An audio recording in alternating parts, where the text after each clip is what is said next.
Hey, sis, welcome to the Crazy Faith Podcast.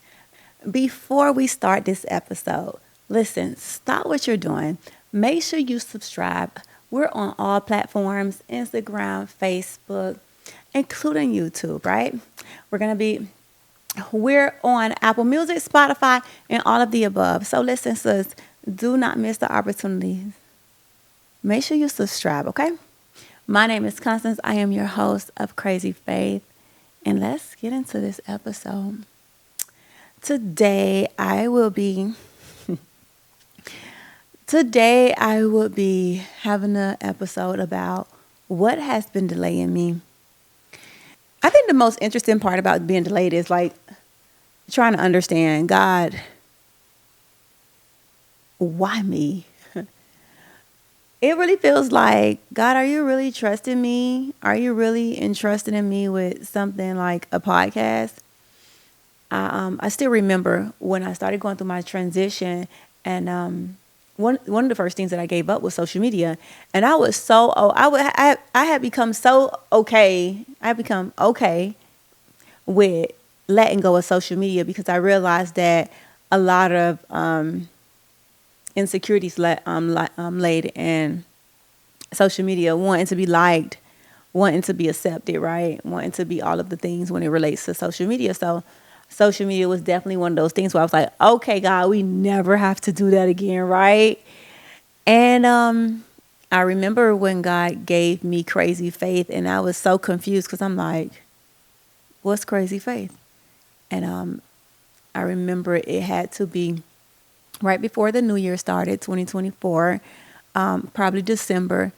And I'm just like, what's Crazy Faith? I was in between fasting and, of course, my praying and my prayer watch times, being very intentional about my relationship with God and wanting to know, like, God, I want to be able to understand what you're saying to me in this season. So I've always kind of lived out my journeys, like, in the posture of fasting and praying. But I'm like, what's Crazy Faith? It was about like 12, it was probably like 1 a.m. because I had just had like a 12 a.m. prayer watch. And in between that prayer watch, I get Crazy Faith, and I'm like, what's Crazy Faith? And he says, YouTube. Like, in my spirit, I can feel, okay, it's YouTube. And I'm like, what I'm doing there? I'm like, God, yo, we talked about this. We really talked about the fact that I ain't no YouTube girl. As a matter of fact, we never have to do social media again. And I think that's the beauty of it. The beauty of the call is always connected to something you like, yeah, I'm good off of, right? And I remember when I first did my first video, it was prophecy because God would give me these messages. And I'm like, okay, maybe that's what he want me to do. And I'm still not thinking about this podcast, y'all. I'm not thinking about putting the podcast on the back of Crazy Faith, but something did make sense to it because I remember him saying, I remember in my spirit that it was always pointed at YouTube. And then when you think about the lengthier videos, they're always on YouTube. So I remember when I first made my first video, I was like, y'all, I have been extremely delayed because your girl is not a YouTube girl, right? And I was so adamant about this is not who I am. And I think sometimes that scare from who I used to be, it didn't align with God finally saying, okay, I need you to open your mouth. I need you to talk to the people. I need you to talk to my children. Because I'm just like, I ain't never had to do that, right? He's like, yeah, that ain't who you was, though. But I say all of that to say, when God calls, he's the one that does the qualifying. And I had to come into a space to say, okay, I'm going to just be obedient. I think one of my biggest issues with being obedient to the podcast was not feeling like I spoke well enough. Oh, God, my grammar, not all that, I ain't got the words down packed, and wanting everything to be perfect and not really thriving in that's just who I am, right? Be who you are. I want you to show up as your new self. Even in that new self, if you feel like you ain't good enough, just let me work on the inside of you. And this is why we're here today, because I allowed myself to surrender. I got to a point where I was like, if I'm gonna do this, let me do it with a surrendered heart. Let me do it where I completely step out of the way of trying to control everything, and I finally go like, God, have your way. I remember when I surrendered, when I had that moment of surrendering to God, when I finally gave my life to Christ. One of the things that I told God was, wherever you need me to go, whatever you need me to do, I'll do it. I'll say it right out. Whatever you need me to say, I'll say it. And I am always reminded of that promise that I made to God. And because He's such a promise keeper, and because He has shown up in my life in such a major way, and because of one thing about me that I would never change that quality of is I'm faithful. I've always been faithful in everything that I do, everything that I've done. That's just something about me. Just it longed for loyalty. So when it related to me giving my life to Christ, I just wanted to learn a different level of what faithful looks like. And I think when we think about faithfulness, we're always in situations where, we don't mind being faithful, right? So it's like that faith look different. But when God is calling you to do things that you didn't come up with, or that you don't all the time agree with, that, it always seems a little bit out of line of the things that you would normally do, that require a different type of faith. And even when it relates to faith and loyalty in these seasons, I do believe that every season required a different kind of yes from me, and it required a different kind of faith, and a different level of faith, what I would say, to kind of correct that. And I realized that if I was going to follow God, that idea of what I seen as faithful, right, what I seen as loyalty, would completely change. And I think I would say that was one of the best decisions that I've ever done outside of surrendering. Outside of surrendering my life, the next thing I could have ever done outside of giving my life to Christ was making a decision that I want to do this in faith. If I'm going to do this, let this be done in faith. And that has been my journey. So I say all of that to say that this is why we're here today. And I pray that this episode of faith, of crazy faith, would inspire someone to just do it. Even when you don't feel like you have the equipment, even when you don't feel like you speak well enough, even when you feel like, how? Why me? If God has called you to do it, I promise you, even in the suffering of doing it, even in the ways of being, the spaces where you're just completely uncomfortable, I promise you, it would be the best decision that you've ever done. I have been delayed with even releasing that first episode because I wanted everything to be perfect. I wanted everything to be perfect, and I realized that if I was going to be obedient and faithful to what God has called me to do, I had to surrender wanting to be perfect.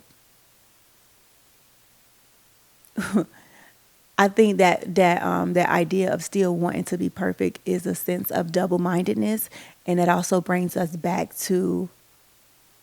It brought me back to my old life of wanting to be liked, wanting to be accepted. What is people going to say about me?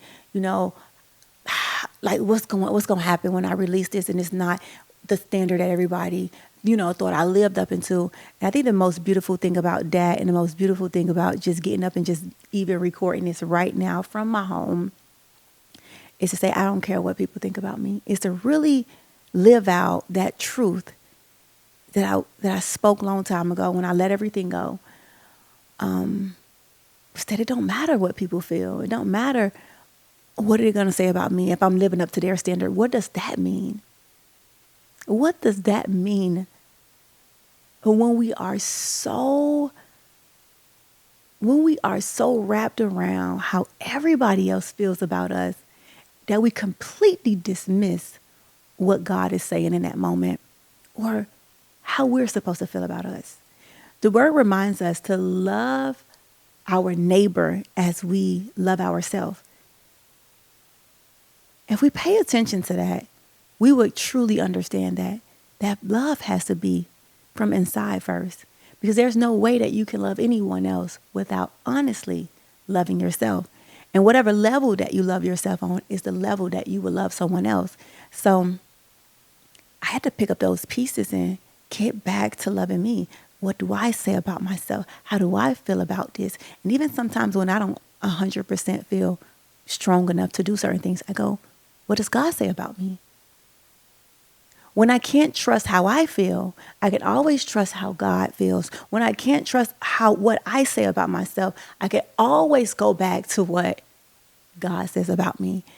And I think that it keeps me grounded in these seasons where the flesh wants to tell me something totally different from what my Father says about me. And I truly feel like the Word of God sustains me in every area, in every way. Just listen. It keeps me grounded in who God says I am and what He's calling me to do. Yeah. I think my main objective when it relates to Crazy Faith, especially coming from why this even exists, is that women all over the world, and if this inspires a man or anybody else, I thank God that it does. But just coming from a woman's perspective, I think my objective and God's plans when it comes to Crazy Faith is to inspire the women around this world to become who God created you to be. I remember like being young and being so active, right? I liked to run track. I was a majorette in school also. I went between majorette and cheering. Like when I got from school, baby, I was going to track practice. And I drew, right? And I wrote music, and I wanted to sing. I wanted to be a singer. I made up dances, like I wanted to be a teacher. I wanted to do and be all of these things when I was younger. And in that same token, I remember feeling, I remember feeling misunderstood because of those very things, right? I remember not feeling like nothing that I do or nothing that I love doing really connected to the people and the circumstances that I was around. Somebody may have been doing maybe one of those things, or, a lot of the times none. I've never really had friends that was so involved in just wanting to be busy, I want to be this, I want to be that. Like I just was a little girl with so many different dreams, and I was never aligned with those kind of people. So,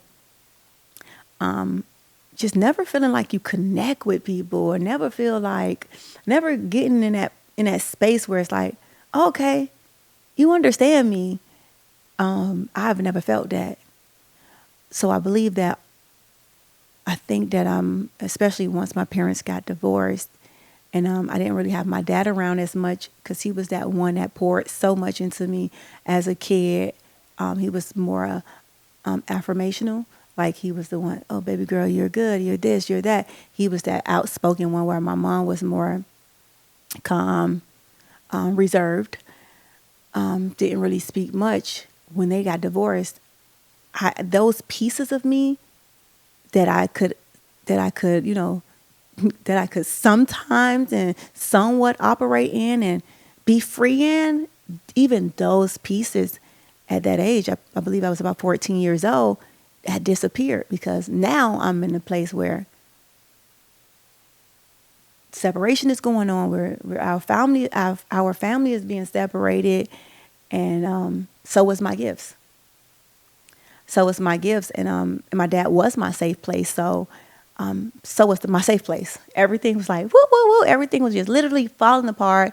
One gift after another, to the point that once I got to high school, I didn't have those things anymore. And I think the reason why I am hitting on that, because that's going to be for another episode, right? The reason why I want to hit on that part is because I never felt connected to anyone in that ever in my life who would even remind me of who I was. So I've been hidden for so long. I think I've gotten used to not being understood. Growing up, being so full of love, and then you meet people who don't really understand even that level of love. So it's like everything required me to hide myself. But I thank God that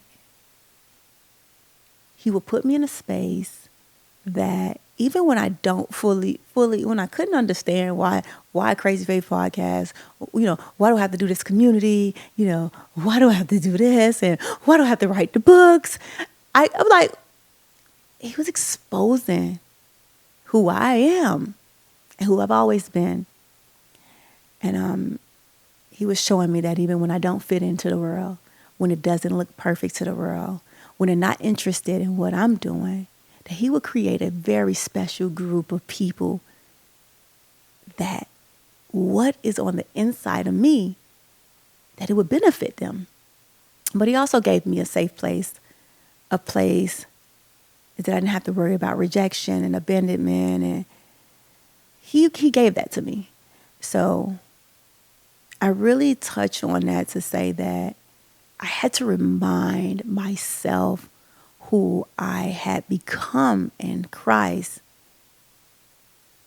that allowed me to come out of that hiding place, that allowed me to be who I am freely, boldly, and unapologetic.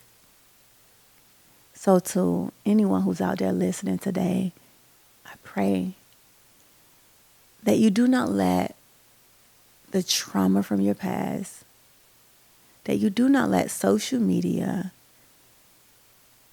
that you don't let the fact that you never felt like you fit in anywhere in this world stop you from who God is calling you to be. Because I'm a witness today that those scary things that God is asking you to do in this season lines directly up with who you are, who you were always supposed to be, and who you were created to be. Listen, girl, listen, sister. God is restoring you, and He's making everything new. Step into your season. Step into your calling. It's time for you to become in this season. If you are like me and you've been delaying your process, get up. Get up. Get out of that seat. God has prepared a table for you. God has prepared a table for you. Get up out of that seat, sister. It is time for you to move. This is Crzy Faith. I pray that this episode touch you in a way that brings you right back to this same spot next week at the very same time. Again, my name is Constance. Make sure you subscribe. Send this to someone who's having a hard time in their faith. Listen, someone needs to hear this. I love you, and I pray to hear from you guys soon. Welcome to Crzy Faith. Bye.